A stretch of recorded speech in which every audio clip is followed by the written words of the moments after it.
Hey my friends, it's Mr. Recap from YouTube here, and today I'm going to explain the first and second episodes of Squid Game Season 2. If you haven't seen the first season or maybe forgotten some details, you can check out my recap of Season 1 in a single video. The link is in the description and comments section. Enjoy watching. At the beginning of the series, Gi-hun is about to board a plane to the US, but before doing so, he decides to call the number on the business card. The man on the other end orders him to get on the plane and forget about the game. However, Gi-hun refuses, promising instead to stop the game. He turns around and realizes there's a tracker implanted in his body. As he leaves the airport, the front man calls him and warns that he's making a big mistake he'll regret. Gi-hun swears to find the front man. Gi-hun takes a cab to a shop where he buys a stationery knife. Then he enters a public restroom, locates the tracker behind his ear, and removes it. By the way, it looks like the actor has been working out since the first season. Nice improvement. In the next scene, we see Detective Jun-ho in a hospital. He regains consciousness after being unconscious for several days. His mother is overjoyed to see him awake and recovering. The story jumps ahead 2 years. Jun-ho stops a scooter rider for driving without a helmet. While issuing a fine of 20,000 won, the rider's girlfriend tries to flirt with Jun-ho to avoid the ticket. Hey sexy, is it cool if I post this?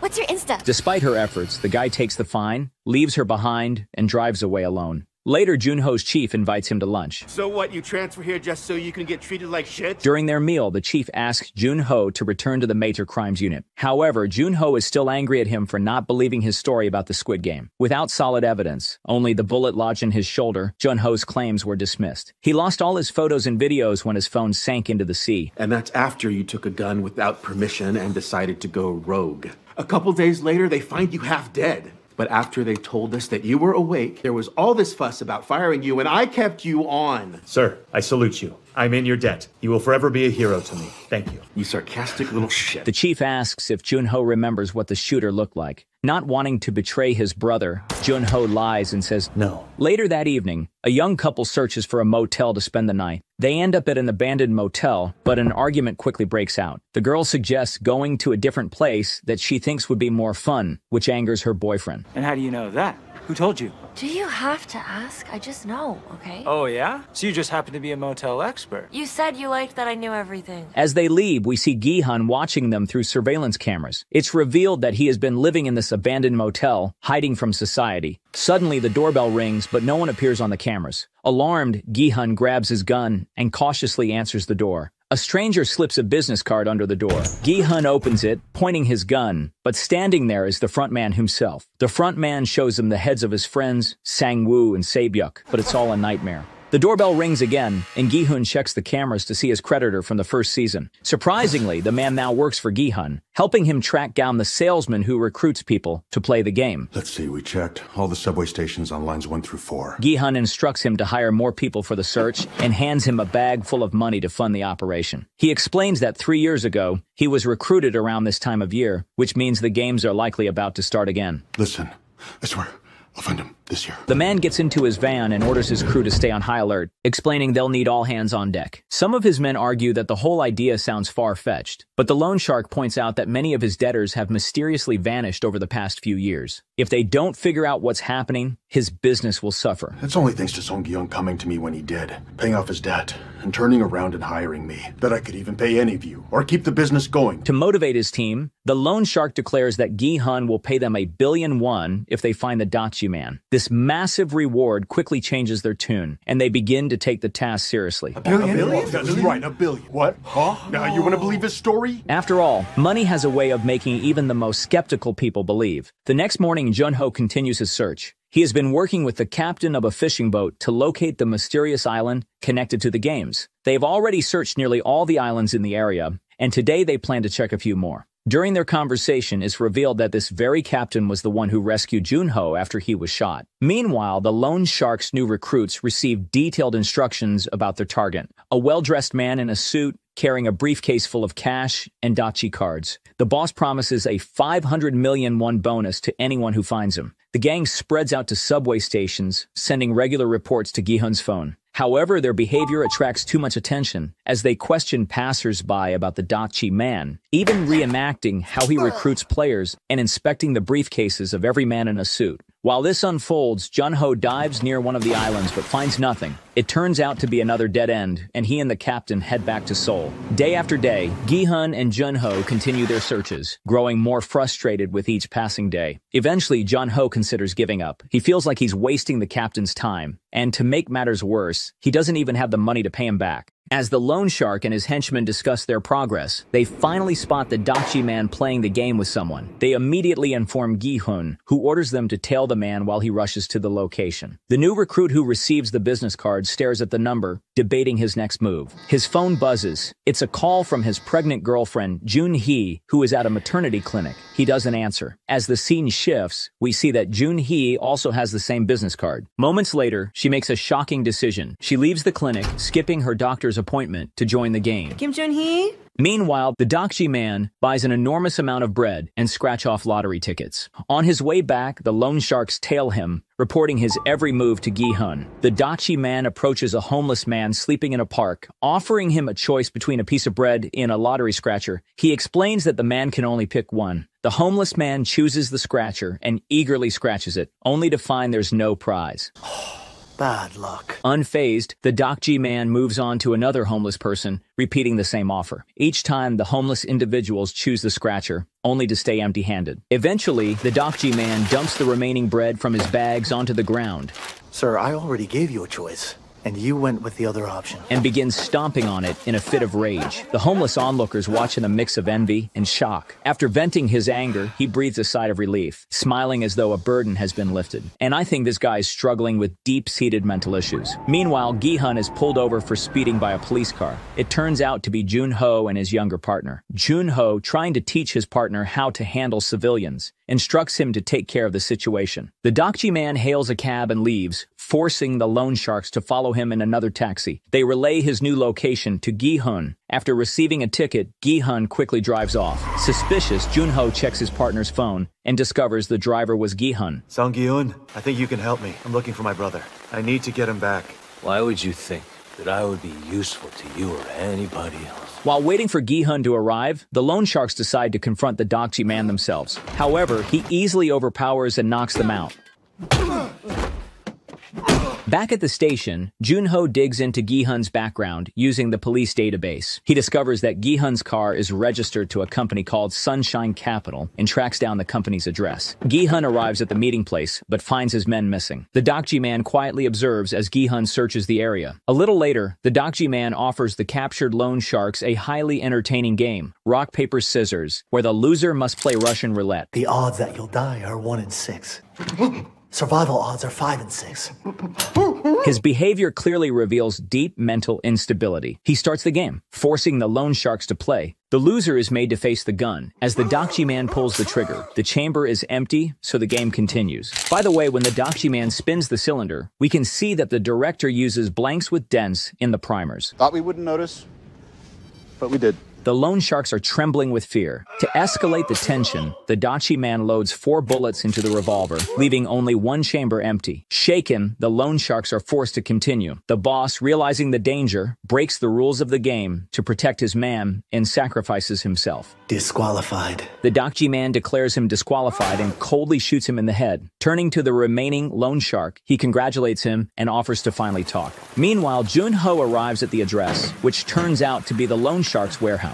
Sneaking inside, he discovers a mannequin dressed in a suit with a business card pinned to it. As he searches, one of the warehouse staff enters, speaking on the phone. Jun-ho overhears him explaining where their boss last saw the Dakji man and ordering the team to grab weapons and assemble at the location. After the staff member leaves, Jun-ho continues his search and finds documents revealing the address of the motel where Gi-hun has been hiding. A little later, Gi-hun returns to the motel and notices that the sign outside is now lit. Cautiously entering his room, he finds the Dakji man waiting for him. Look at all this.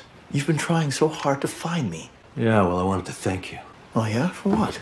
for inviting me to join the game. The Dachi man explains that he's merely a messenger who delivers invitations. Gi-hun demands to meet his employer, but the Dachi man offers instead to pass along his message. It isn't anything I could tell some worthless little underling. During their conversation, the Dachi man reveals his backstory. As a younger man, he worked in the games as a staff member with a circle mask tasked with incinerating eliminated players. These things aren't human. They're just trash. Useless. They have no purpose in this world. That's what I kept telling myself for years, and I worked hard. He excelled in his duties and was eventually promoted given a gun and a sense of power. It was like someone had finally acknowledged my existence. One day, he was ordered to kill a player who had lost a game. The man seemed familiar. It turned out to be his father. Despite his shock, the Dachi man killed him. I shot him, bang, right in the middle of his forehead. That's when I knew. At that moment, he realized he was perfectly suited for the job. As I said, there's clearly something wrong with this guy. Gi-hun coldly tells the Dachi man that he's nothing more than a loyal dog serving his employers. Meanwhile, Jun-ho arrives at the motel and parks his car outside, observing from a distance. You think just because you won the game,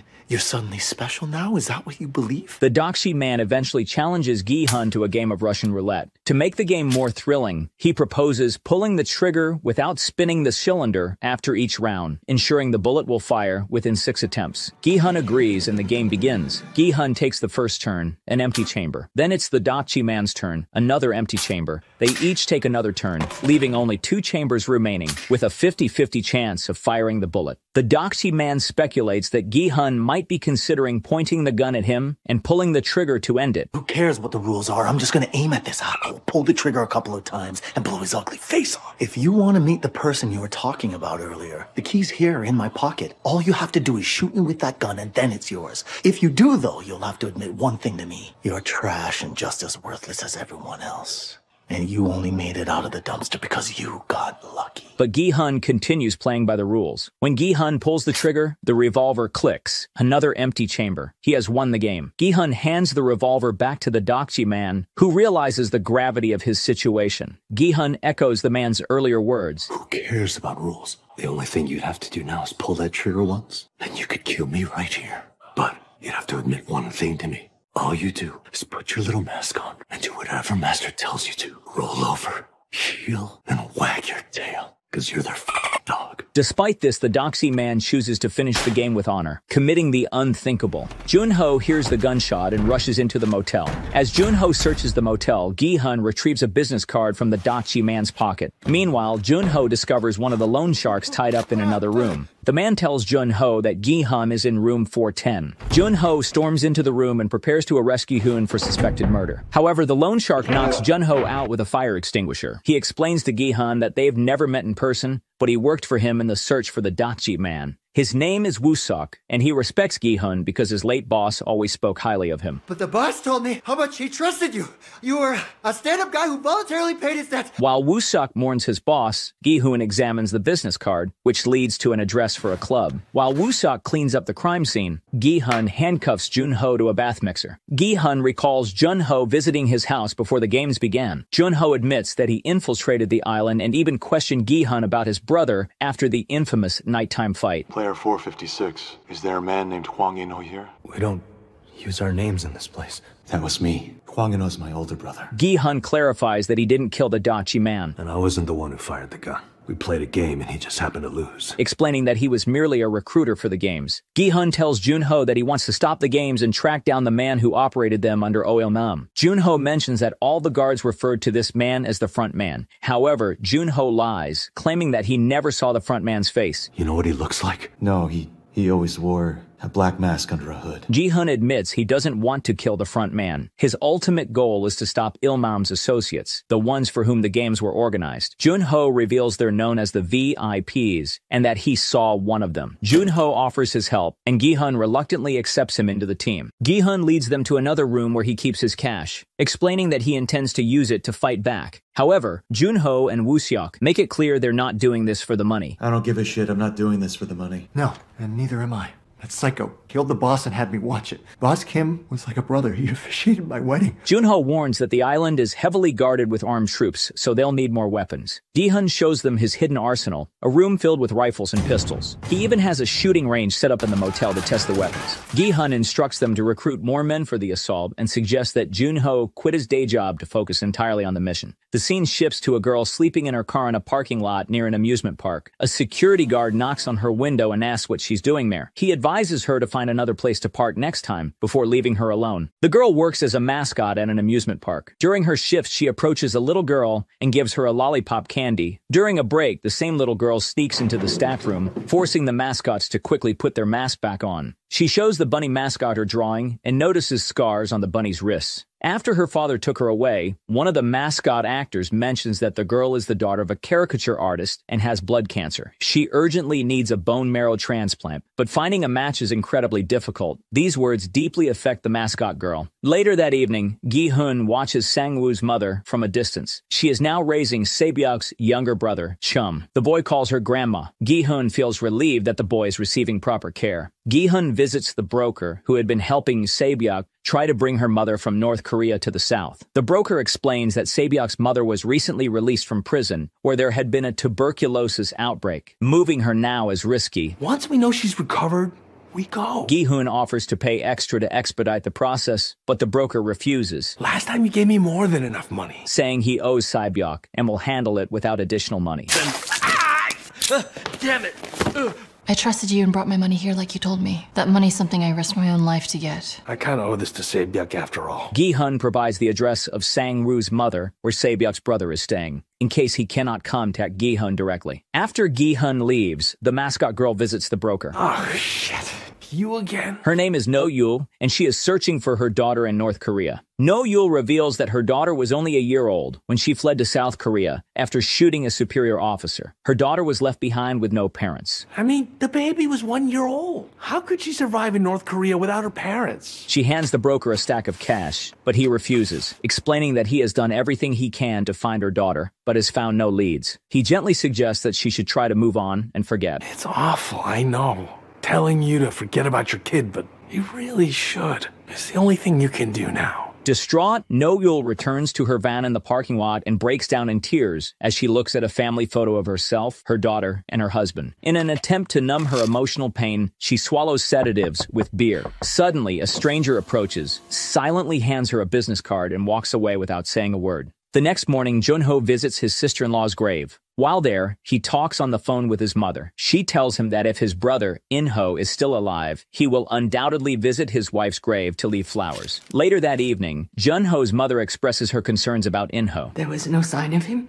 No. She admits she feels guilty for favoring Jun-ho over him, because In-ho is her stepson. She believes In-ho might still resent her for not helping him when his wife was ill. He gave you one of his kidneys in order to save your life. Then when your sister-in-law lay there in the hospital suffering and dying, I would have given anything to save her, even selling off all my organs. This drove In-ho to take bribes to save his wife, a crime he later paid for. Meanwhile, the little girl returns to the amusement park, but this time the bunny mascot ignores her and walks away without giving her a candy. It's revealed that No-yul has quit her job and a colleague has taken over her costume. As No-yul leaves, she notices an ambulance and paramedics taking the little girl away. After the ambulance drives off, she picks up the girl's hat, which was left on the ground. No-yul goes to the hospital where the little girl has been taken and eavesdrops on a conversation between the girl's father and a doctor. As expected, the father desperately needs money for his daughter's treatment. No-yul sneaks into the girl's ward, holds her hand, and is struck by how much the girl reminds her of her own daughter. She leaves the girl's hat and quietly walks out. Later, No-yul dials the number on the business card. A man answers and provides her with an address. Back at the motel, a dentist removes one of Gi-hun's teeth and replaces it with a fake tooth containing a built-in tracker. Woo-suk introduces a group of new recruits to Gi-hun.